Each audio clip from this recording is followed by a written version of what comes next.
random and arbitrary collection of identifying information from citizens, period. We do not, have not, and will not accept or condone any form of discrimination based on race, color, ethnicity, ancestry, religion, sexual orientation, identity, expression, or place of origin. We do support the lawful collection of information when it serves a valid safety purpose, namely the proactive engagement of citizens to deliver our mandate. In the most recent public discussion on street checks, profiling and discrimination based on race or ethnic origin have been the focal point. We fully acknowledge that racial profiling can exist in policing as it can in other professions, other organizations, and society at large. We cannot ignore this reality and recognize that there is value in having a discussion about it. We understand that bias, real or perceived, has to be addressed, and we want to address it. The discussions around street checks, carding, and interactions with the community, call it what you want, has been valuable for all of us. Valuable for all of us to look inward, learn, and to take steps to continue to providing bias-free policing. We have to move forward. This is why we need to ensure and continually reinforce a standard of professionalism, respect, dignity for all, in compliance with the Charter of Rights and Freedoms and the Human Rights Code in all our interactions with the public, whether it be the store owner, homeowner, complainant, victim, witness, accused, motorist, or pedestrian. How we engage with the public is critical to effective policing and building trust. We maintain that effectively interacting with the public is key to intelligence-led policing and public safety. Key to this is maintaining an awareness of past, present, and future criminal activity and other threats to public safety. Our effectiveness as your police service relies a great deal on being familiar with the community issues and concerns, with who is currently active in criminal activities and who is vulnerable or at risk in our community, so we can identify opportunities to prevent or deter threats to public safety through the interactions that are at the core of this discussion. From the onset, we have not only stated but have demonstrated our willingness to work closely with the government on any changes or regulations with respect to police interactions with the public. And I believe we have also demonstrated our willingness to work with the community.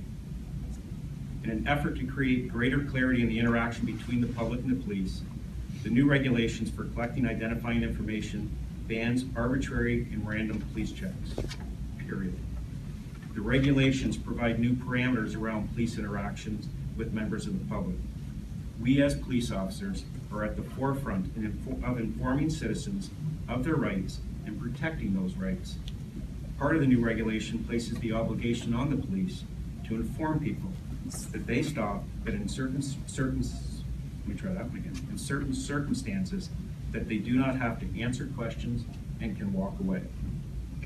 The new regulations and associated training ensure standard and consistent protocols across the province, professionalism in the course of duties, effective communication, and compliance with Charter and Human Rights Code while ensuring safety for everyone.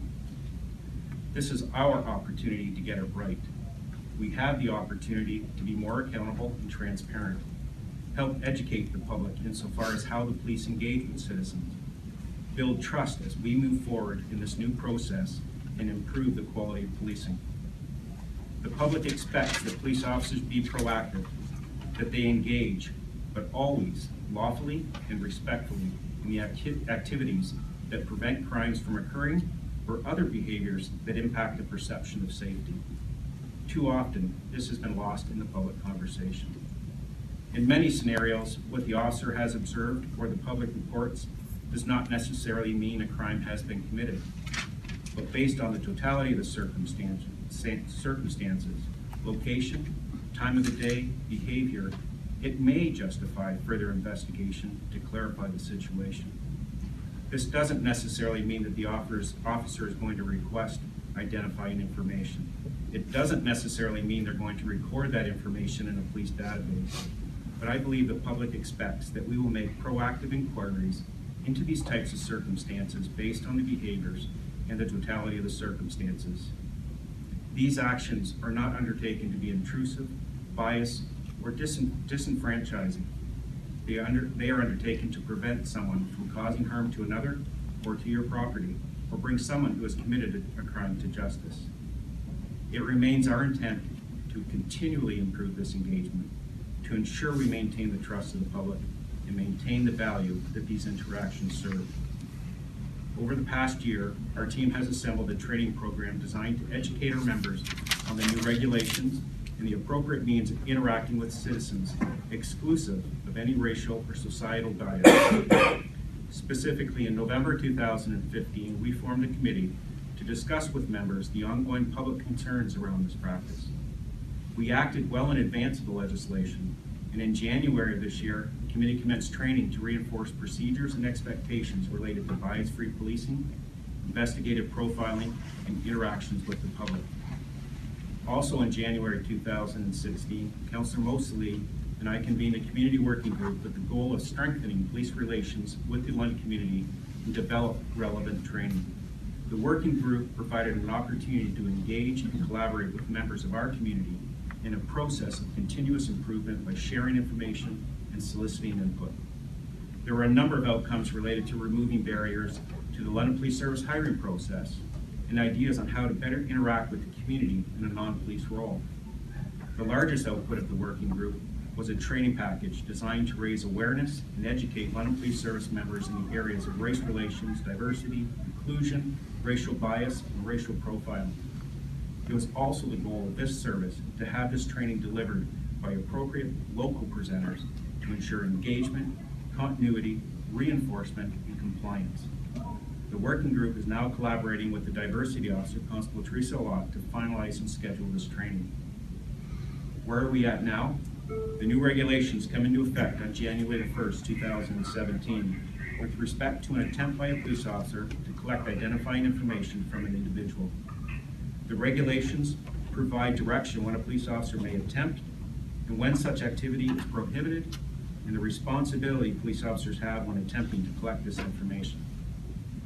The police must be able to clearly articulate and justify their actions related to one of the three possible reasons: inquiring into offenses that have been or might be committed, inquiring into suspicious circumstances to detect offenses, and gathering information for intelligence purposes. During these interactions, the police must inform the public that they do not have to answer any questions and have the right to walk away. Furthermore, the officer is required to offer a document to the individual identifying the officer, their badge number, the date, time, location of the interaction, how they can make a complaint to the Ontario Independent Police Review Director, and how they can access the record of this interaction pursuant to the Freedom of Information legislation.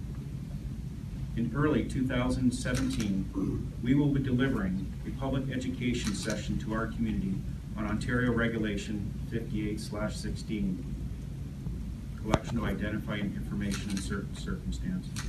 This training will be an opportunity to educate the public on their rights and to share the training that police officers have received. If the intention of the motion for municipal council is intended to end in any form discrimination on the part of the police when interacting with the public, then we absolutely agree. It has been our position that we do not, have not, and will not accept any discriminatory practices. We maintain that interacting with the community is important to public safety. This very important tool allows police to learn from the community their concerns around crime and disorder and to meet community expectations of police to proactively engage with the public rather than simply waiting for a call for service or react to an incident after it has occurred.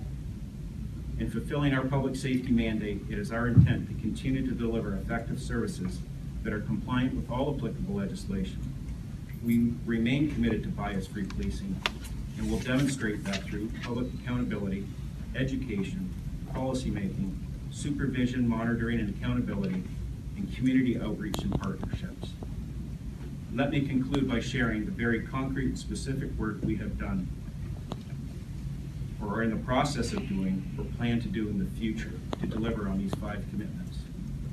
Establishing a committee that includes the administration to discuss with members the ongoing public concerns around this practice. Providing training to reinforce procedures and expectations related to bias-free policing. Establishing a community working group with the goal of strengthening police relations with the London community and to develop relevant training to be delivered by local presenters. Developing the new diversity plan with targets for hiring visible minorities and annual reporting to the Police Services Board on our progress. Providing the provincial government-approved training, both in-class and online, to all police officers related to the regulations.